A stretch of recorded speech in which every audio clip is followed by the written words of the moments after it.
ॐ ऐं ह्रीं क्लीं चामुण्डायै विच्चे। ओम दुम दुर्गाए नमः। जय माता दी दोस्तों। आज आषाढ़ गुप्त नवरात्रि का दूसरा दिन है और दूसरे दिन 10 महाविद्याओं में से दूसरी विद्या माँ तारा देवी की पूजा की जाती है और माता के 9 स्वरूप में माँ ब्रह्मचारिणी की पूजा की जाती है। आज हम सब माँ तारा की कथा का श्रवण करेंगे। आप सभी से निवेदन है कि कथा को पूरा सुनिएगा, आधा अधूरा नहीं सुना जाता, इससे दोष लगता है। माँ तारा के 3 स्वरूप हैं। इनका रंग नीला है, इसलिए इन्हें नील सरस्वती भी कहा जाता है। इसके अलावा माँ तारा को उग्र तारा के नाम से भी जाना जाता है। माँ अपना उग्र रूप धारण करके अपने भक्तों के सभी कष्टों को दूर करती हैं और अपने भक्तों को मोक्ष प्रदान करती हैं। माँ तारा की पूजा करने से काम, क्रोध, मोह और लोभ से छुटकारा मिलता है।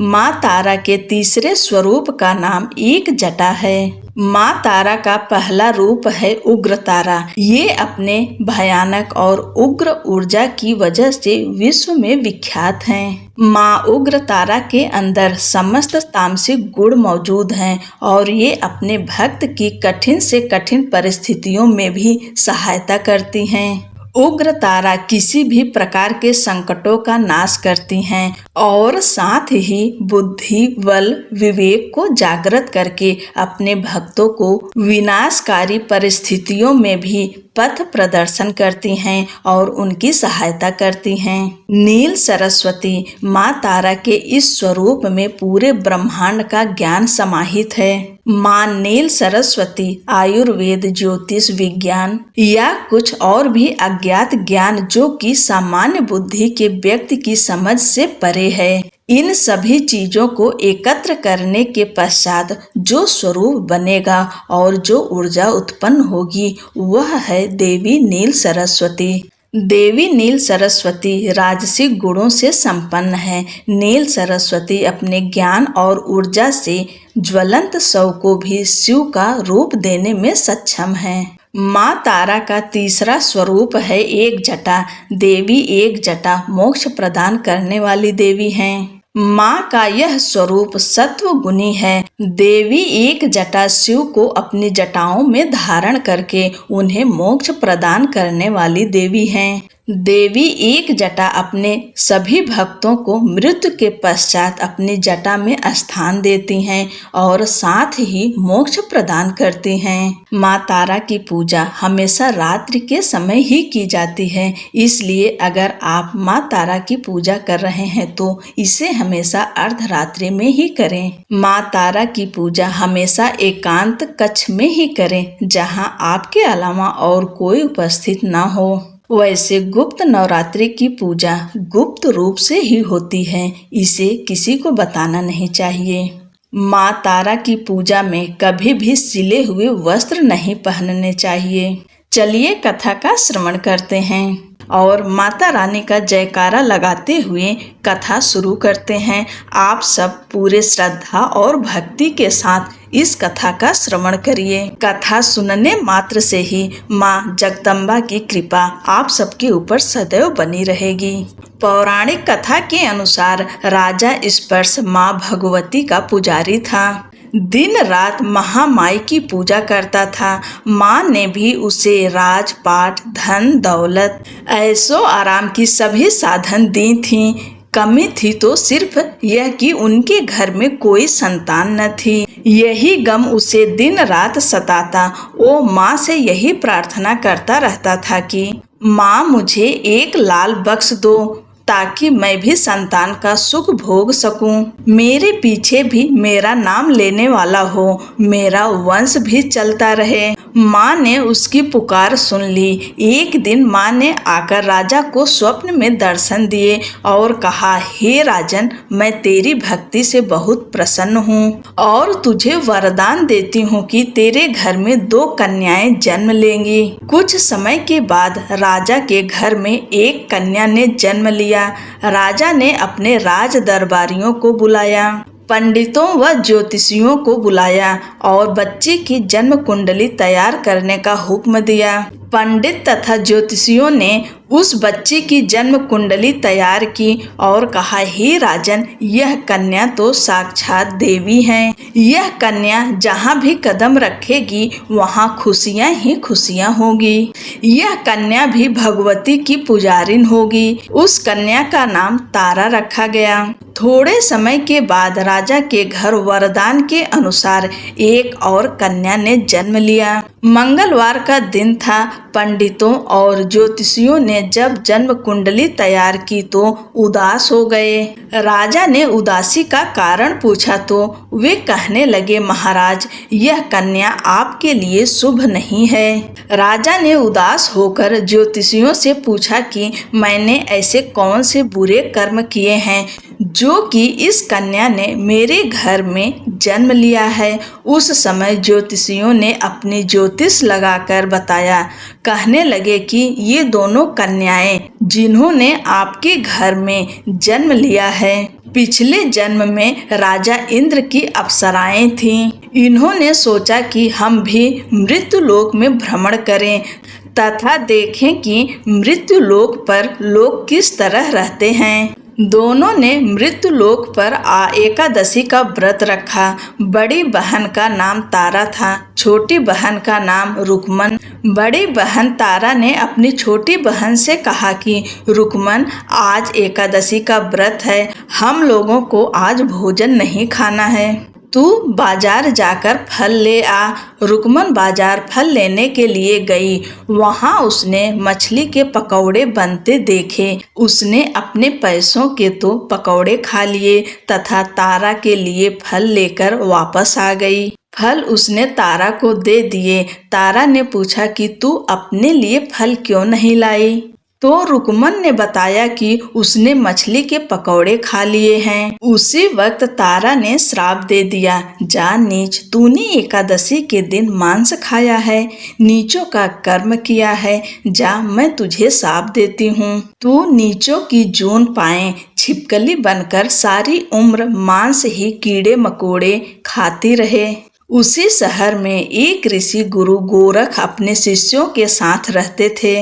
उनके शिष्यों में एक चेला तेज स्वभाव का था, घमंडी था। एक दिन वो घमंडी शिष्य पानी का कमंडल भरकर खुले स्थान में एकांत में जाकर तपस्या पर बैठ गया।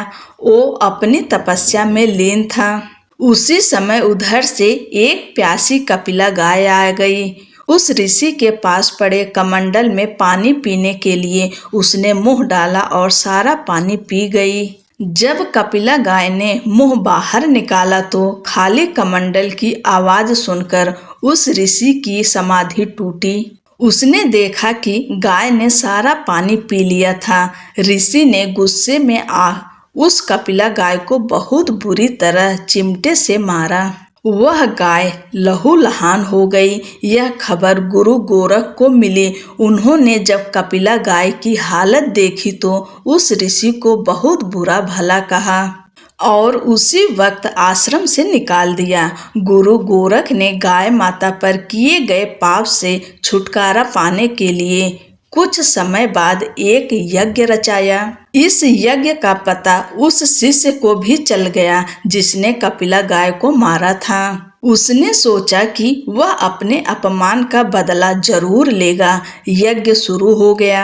उस चेले ने एक पंछी का रूप धारण किया और चोंच में सर्प लेकर भंडारे में फेंक दिया, जिसका किसी को पता न चला। एक छिपकली जो पिछले जन्म में तारा देवी की छोटी बहन थी तथा बहन के शाप को स्वीकार कर छिपकली बनी थी, सर्प का भंडारे में गिरना देख रही थी। उसे त्याग व परोपकार की शिक्षा अब तक याद थी। वह भंडारा होने तक घर की दीवार पर चिपकी रही और समय की प्रतीक्षा करती रही। कई लोगों के प्राण बचाने हेतु उसने अपने प्राण न्यौछावर कर लेने का मन ही मन निश्चय किया। अब खीर भंडारे में दी जाने वाली थी।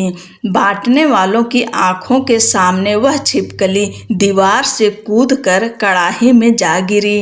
नादान लोग छिपकली को बुरा भला कहते हुए खीर की कड़ाही को खाली करने लगे। उन्होंने उसमें मरे हुए सांप को देखा। तब सबको मालूम हुआ कि छिपकली ने अपने प्राण देकर उन सबके प्राणों की रक्षा की है। उपस्थित सभी सज्जनों और देवताओं ने उस छिपकली के लिए प्रार्थना की कि उसे सब योनियों में उत्तम मनुष्य जन्म प्राप्त हो तथा अंत में वह मोक्ष को प्राप्त करे। तीसरे जन्म में वह छिपकली राजा स्पर्श के घर कन्या जन्मी। दूसरी बहन तारा देवी ने फिर मनुष्य जन्म लेकर तारामती नाम से अयोध्या के प्रतापी राजा हरिश्चंद्र के साथ विवाह किया। राजा स्पर्श ने ज्योतिषियों से कन्या की कुंडली बनवाई। ज्योतिषियों ने राजा को बताया कि कन्या आपके लिए हानिकारक सिद्ध होगी, शकुन ठीक नहीं है, अतः आप इसे मरवा दीजिए। राजा बोले, लड़की को मारने का पाप बहुत बड़ा पाप है, मैं उस पाप का भार नहीं बन सकता। तब ज्योतिषियों ने विचार करके राय दी कि हे राजन, आप एक लकड़ी के संदूक में ऊपर से सोना चांदी आदि जड़वा दें, फिर उस संदूक के भीतर लड़की को बंद करके नदी में प्रवाहित कर दीजिए। सोने चांदी से जड़ा हुआ संदूक अवश्य ही कोई लालच से निकाल लेगा और आपकी कन्या को भी पाल लेगा। आपको किसी प्रकार का पाप न लगेगा। ऐसा ही किया गया और नदी में बहता हुआ संदूक काशी के समीप एक भंगी को दिखाई दिया। वह संदूक को नदी से बाहर निकाल लाया। उसने जब संदूक खोला तो सोने चांदी के अतिरिक्त अत्यंत रूपवान कन्या दिखाई दी। उस भंगी के कोई संतान नहीं थी। उसने अपनी पत्नी को वह कन्या लाकर दी तो पत्नी की प्रसन्नता का ठिकाना न रहा। उसने अपनी संतान के समान ही बच्ची को छाती से लगा लिया। भगवती की कृपा से उसके स्तनों से दूध उतर आया। पति पत्नी दोनों ने प्रेम से कन्या का नाम रुक्को रख दिया। रुक्को बड़ी हुई, उसका विवाह हुआ। रुक्को की सास महाराजा हरिश्चंद्र के घर सफाई आदि का काम करने जाया करती थी। एक दिन वह बीमार पड़ गई। रुक्को महाराजा हरिश्चंद्र के घर काम करने के लिए पहुंच गई। महाराज की पत्नी तारामती ने जब रुक्को को देखा तो वह अपने पूर्व जन्म के पुण्य से उसे पहचान गई। तारामती ने रुक्को से कहा, हे बहन, तुम मेरे यहाँ निकट आकर बैठो। महारानी की बात सुनकर रुक्को बोली, रानी जी, मैं नीच जात की भंगिनी हूँ, भला मैं आपके पास कैसे बैठ सकती हूँ। तब तारामती ने कहा, बहन, पूर्व जन्म में तुम मेरी सगी बहन थी।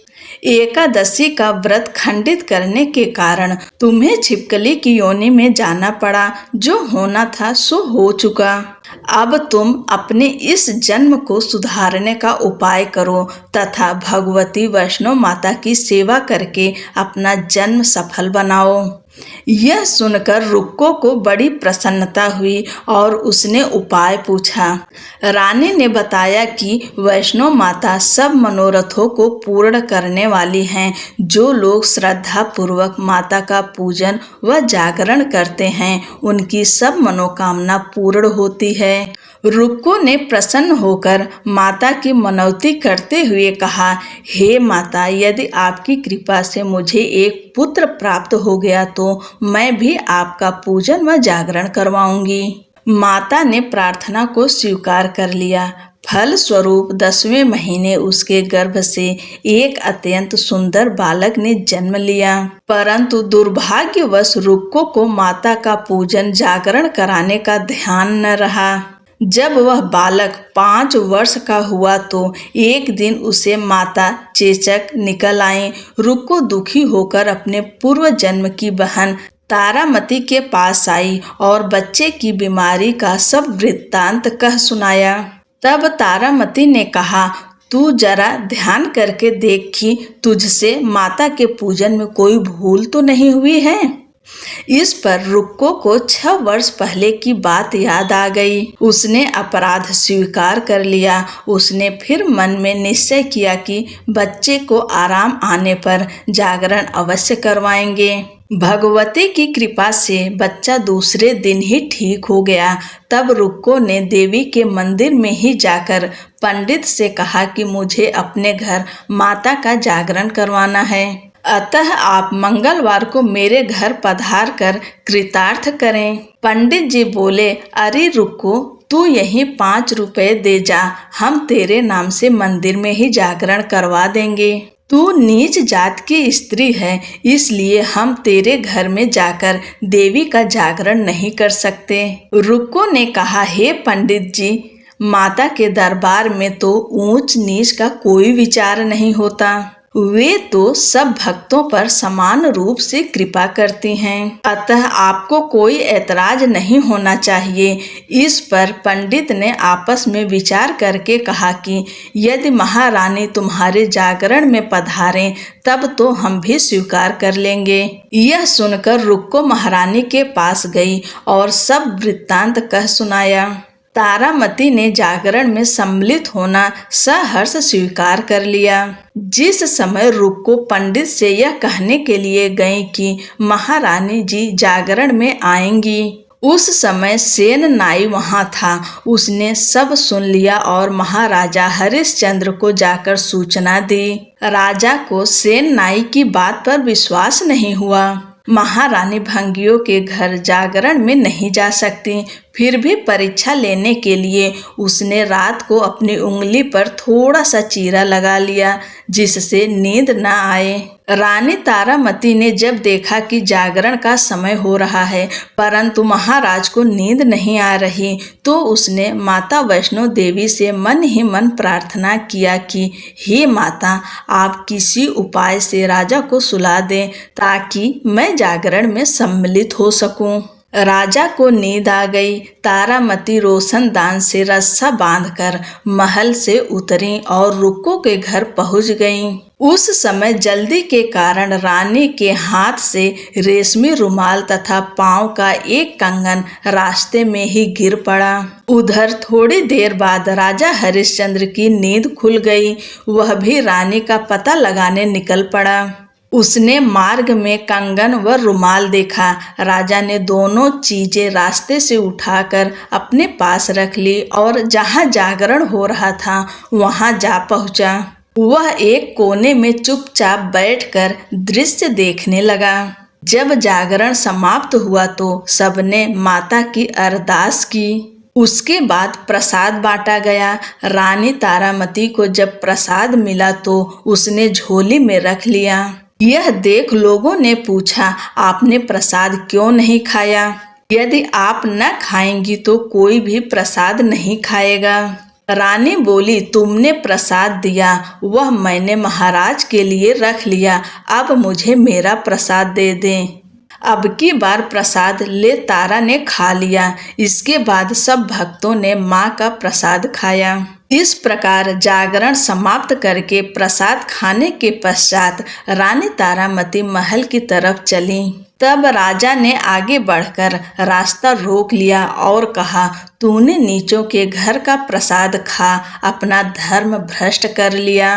अब मैं तुझे अपने घर कैसे रखूं? तूने तो कुल की मर्यादा व प्रतिष्ठा का भी ध्यान नहीं रखा। जो प्रसाद तू अपनी झोली में मेरे लिए लाई है उसे खिला, मुझे भी तू अपवित्र करना चाहती है। ऐसा कहते हुए जब राजा ने झोली की ओर देखा तो भगवती की कृपा से प्रसाद के स्थान पर उसमें चंपा, गुलाब, गेंदे के फूल, कच्चे चावल और सुपारियां दिखाई दी। यह चमत्कार देख राजा आश्चर्यचकित रह गया। राजा हरिश्चंद्र रानी तारा को साथ ले महल लौट आए। वहीं रानी ने ज्वाला मैया की शक्ति से बिना माचिस या चकमक पत्थर की सहायता के राजा को अग्नि प्रज्वलित करके दिखाई, जिसे देखकर राजा का आश्चर्य और बढ़ गया। रानी बोली, प्रत्यक्ष दर्शन पाने के लिए बहुत बड़ा त्याग होना चाहिए। यदि आप अपने पुत्र रोहिताश्व की बलि दे सकें तो आपको दुर्गा देवी के प्रत्यक्ष दर्शन हो जाएंगे।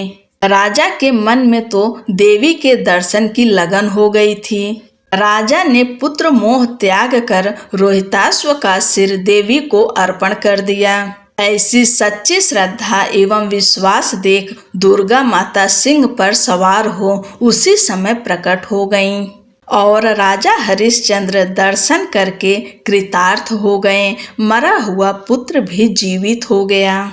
चमत्कार देख राजा हरिश्चंद्र गदगद हो गए। उन्होंने विधि पूर्वक माता का पूजन करके अपराधों की क्षमा मांगी। इसके बाद सुखी रहने का आशीर्वाद दे माता अंतर्ध्यान हो गईं। राजा ने तारा रानी की भक्ति की प्रशंसा करते हुए कहा, तारा तुम्हारे आचरण से अति प्रसन्न हो। मेरे धन्य भाग जो तुम मुझे पत्नी रूप में प्राप्त हुई। आयु पर्यंत सुख भोगने के पश्चात राजा हरिश्चंद्र, रानी तारा एवं रुक्मन भंगिनी तीनों ही मनुष्य योनि से छूटकर देवलोक को प्राप्त हुए। माता के जागरण में तारा रानी की कथा को जो मनुष्य भक्ति पूर्वक पढ़ता या सुनता है उसकी सभी मनोकामनाएं पूर्ण होती हैं, सुख समृद्धि बढ़ती है, शत्रुओं का नाश होता है। इस कथा के बिना माता का जागरण पूरा नहीं माना जाता है। पूरी कथा सुनने के लिए आप सभी का दिल से धन्यवाद। माता रानी की कृपा से कथा पूर्ण रूप से समाप्त हुआ। आप सभी को गुप्त नवरात्रि की ढेर सारी शुभकामनाएं। बोलो माता तारा रानी की जय, अम्बे मात की जय।